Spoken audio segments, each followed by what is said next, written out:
හරිද? අපි කලින් වීඩියෝ එකේ තුලින් සාකච්ඡා කරා අවම මිල ගැන. ඒතර අවම මිල කියලා කියන්නේ අර නිෂ්පාදකයාට සාධාරණයක් කරන්න සමතුල මිලට වඩා වැඩි මිලක් නියම කරන එකක් තමයි අපි කිව්වේ මොකක් කියලාද මේ අවම මිල. හරි?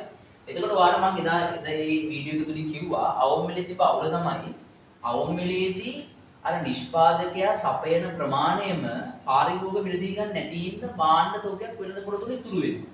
මේක අතිරික්තයක්. මේ අතිරික්ත ඉතුරු වෙන එක නිෂ්පාදකයාට වාසි වෙන්නේ නැහැ. මොකද මෙයා සම්පූර්ණ භාණ්ඩ සෙට් එකම හදන්නේ. යා සපයන ප්‍රමාණයම කොස්ට් එකක් වෙන් කරගෙන කොස්ට් එකක් දරලා පිළිවෙයක් දරලා නිෂ්පාදනය කරාට පස්සේ ඒක විකුණ ගන්න බැරි වෙන එක යට පාඩුවක් නේ. ඒතර ඒකෙදි අර අවම මිලේ කියන එක දැම්මට නිෂ්පාදකයන්ට අර හිතපු තරම් වාසියක් නෑ වගේ දෙයක් වෙන්න පුළුවන් නේ. ඒතර මොකද භාණ්ඩ අතිරික්තයක් ඉතුරු වෙනවා. එතකොට අර වැඩි මිලක් දීම කරා වුණා කියලා වැඩක් වෙන්නේ නැහැ. මොකද ගොඩක් අඩු ප්‍රමාණයක් තමයි පාරිභෝගික ඉල්ලන්නේ.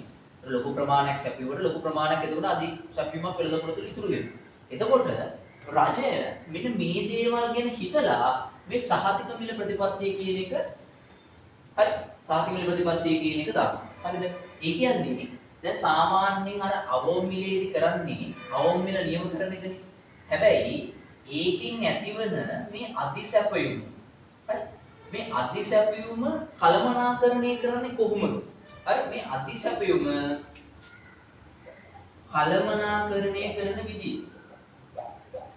හරි මේ අධිසැපයුම කළමනාකරණය කරන විදිය තමයි ප්‍රධාන වශයෙන් අපි මෙන්න මෙතනදී සහතික මිල තුල කතා කරන්නේ. හරි ඒ කියන්නේ වෙළඳපොළ තුල අවම මිලක් දැම්මට පස්සේ ඒ අවම මිල නිෂ්පාදකයන්ට වාසදායක වන අයුරින් සමුදු මිලට වඩා ඉහළ මිලක් ලෙස නියම කරොත් වෙළඳපොළ තුල අධිසැපයුමක් ඇති වෙනවා. ඒ අධිසැපයුම කළමනාකරණය කරන්නේ කොහොමද කියන එක තමයි සහතික මිලේදී කියන්නේ. එහෙනම් අවම මිලේදී කරන්නේ අවම මිල නියම කරන එක විතරයි. හැබැයි සහතික මිලේදී ඒක අර නිෂ්පාදක ලැබීම සහතික කිරීම සඳහා අර අධිසැපයුම සම්බන්ධයෙන් මොන වගේ ක්‍රියාමාර්ගයක්ද රජය ගන්න කියන එක අපිට ඒකෙන් බලන්න පුළුවන්. ඒකේ ප්‍රධාන වශයෙන් දෙකක් තියෙනවා. හරි. ප්‍රධාන වශයෙන් මේ අධිසැපයුම සම්බන්ධයෙන් ගන්න පුළුවන්. ඒ කියන්නේ මේ සහතික මිල ප්‍රතිපත්ති දෙකක් තියෙනවා. එකක් තමයි මේ අධිසැපයුම මිලදී කියන්නේ. ඒ කියන්නේ අර අවම මිල දාපු ගමන් අපි දන්නවනේ ඉල්ලුම් ප්‍රමාණය වල සැපයුම් ප්‍රමාණය වැඩි වෙනවා කියලා. එතන තියෙන අධිසැපයුම් ප්‍රමාණය රජයට අර අවම මිල යටතේම ඒ තියෙන මිල යටතේම ගන්න පුළුවන්. හරි. ඒතර ඒක එක ක්‍රමයක්. හරිද? අනිත් ක්‍රමය තමයි ඌන පූර්ණ ගෙවීමේ ක්‍රමය. ඌන පූර්ණ ගෙවීම ක්‍රමය. ඒ කියන්නේ රජයට පුළුවන් මේ සමස්ත භාණ්ඩ ටිකම, ඒ කියන්නේ සමස්ත සපයන ප්‍රමාණයම අඩු මිලකට, ඒ කියන්නේ පාරිභෝගික ගන්න මිලකට දෙන්න, වෙළඳපොළ මිලකට දෙන්න. හරි පාරිභෝගිකයා මේ සෙට් එකම භාණ්ඩ ඔක්කොම ගන්න පුළුවන් මිල.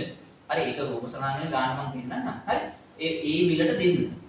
එතකොට අනිවාර්යෙන්ම ලොකු ඒ වගේ ලොකු භාණ්ඩ ප්‍රමාණයක් ගන්නේ අනිවාර්යෙන්ම අවු මිල වලට අඩු මිලකටනේ. අඩු මිලකට නම් ගන්නේ ඒ ඔක්කොම ටික. නැත්තම් ගන්න නැහැ. ඒක භාණ්ඩ ඉතුරු වෙනවා. දැන් මේගොල්ලන් කරන්නේ අඩු මිලකට භාණ්ඩේ ගන්න දීලා එයා ගත්ත මිලයි. දැන් ඒකට එයා විකුණු වෙළඳපොලේ මිලයි සහ ඒ අවම මිල අතර තියෙන වෙනස පූර්ණේ කිරීමක් කරනවා. රුපියල් ගාණක් අතර දෙනවා. ඒ කියන්නේ එතනදී අර රජයේ කිසිදු ප්‍රමාණයක් මිල දී ගන්නේ නැහැ. මෙතනදී වෙන්නේ අර මදි ගාණ දෙනවා. හරි ඒ නිසා දැන් ඕක තමයි ප්‍රධාන වශයෙන් භාවිතා කරන මේ සහතික මිල ප්‍රතිපත්තිය. එහෙම නැත්නම් මිල ආධාරිත ප්‍රතිපත්ති වර්ග දෙක. හරිද? ඒතර සාමාන්‍යයෙන් මේ සහතික මිලේදී වෙන්නේ අර අවම මිල නිසා ඇතිවෙච්ච අධිසැපියුම කොහොමද කළමනාකරණය කරන්නේ?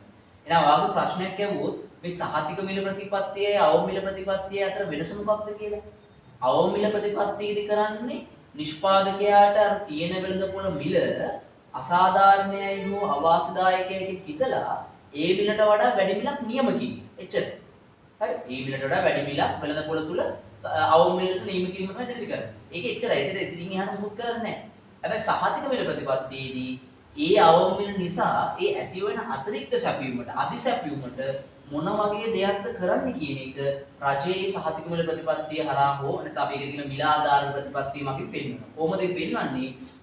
රජය එක්කෝ අපි දුමු ඒ අවම මිල නිසා 400ක් වෙළඳපොලේ පාඩු ඉතුරුනා කියලා. ඒ 400ම අධිසැපයුම මිලදී ගැනීමේ ක්‍රමයන්ට රජයෙන් මිලදී ගන්න පුළුවන්. හරි ඒකක 400ම රජයෙන් මිලදී ගන්න පුළුවන්. ඌන පූර්ණයේදී කරන්නේ අපි හිතමු අවම මිල 60යි අවම මිල 60යි හැබැයි මේ භාණ්ඩ ඔක්කොම ටික ගන්නේ නිෂ්පාදකයා වෙළඳපොළට දැම්මොත් පාරිභෝගිකයේ භාණ්ඩ සෙට් එකම ගන්න රුපියල් 30ට කියන. හරි. එතන 30ට විකුණලා දානවා. හැබැයි යාට ලැබෙන්න ඕනේ 60ක් නේ අවු මිල 60යි 60යි අතර වෙනස ඒ විකුණු ප්‍රමාණය දක්වාම ආණ්ඩුව විසින් මේ නිෂ්පාදකයන් ගෙවීමක් සිදු කරනවා. හරි. ඔක තමයි මූලික අදහස. මම ඒක එකිනෙක ගන්න සාකච්ඡා කරන්න අධිසැපියුම් කරද්දී නිර්වචන ටික ඒ හරි. ඕක තමයි මූලික අයිඩියා එක මේ සහතික මිල ප්‍රතිපත්තිය.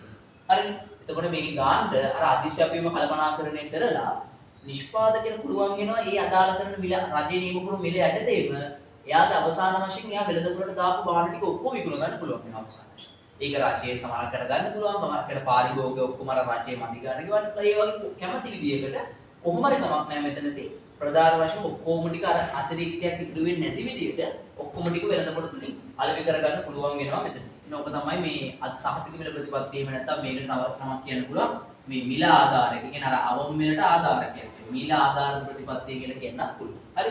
එතන මේ අධිශාපීම සම්බන්ධයෙන් මොන වගේ ක්‍රියාමාර්ග ගන්නද කියන එක තමයි මේක ප්‍රධාන වශයෙන් මේ තුන අන්තර්ගත වෙලා තියෙන්නේ. හරි. ඒ නිසා ඒක පොඩ්ඩක් බලා ගන්න. මම ඊළඟ වීඩියෝ එකකින් ඔයගලන්ට මේ අධිශාපීම සහ උණ පූර්ණය ගැන කොහොමද වෙන වෙනම හදන්නේ සහ අධිශාපීමේ අර ආර්ථික අතිරික්තයේ වෙනස කොහොමද සුබ සාධන ප්‍රතිපාදක අහිමින සුබ සාධන ඒවා හොයන්නේ. ඒක වෙනස් වෙච්ච පාර්ට් එකක් තියෙනවා. උණ පූර්ණයේදී කොහොමද ඒවා හොයන්නේ ඔක්කොම ටික මම ඒ කොටස් වලින් ගේන්නම්. ඒත් දැන් මේ අයිඩියා මතක තියාගන්න සහතික මිල ප්‍රතිපත්තිය කියන්නේ මොකක්ද?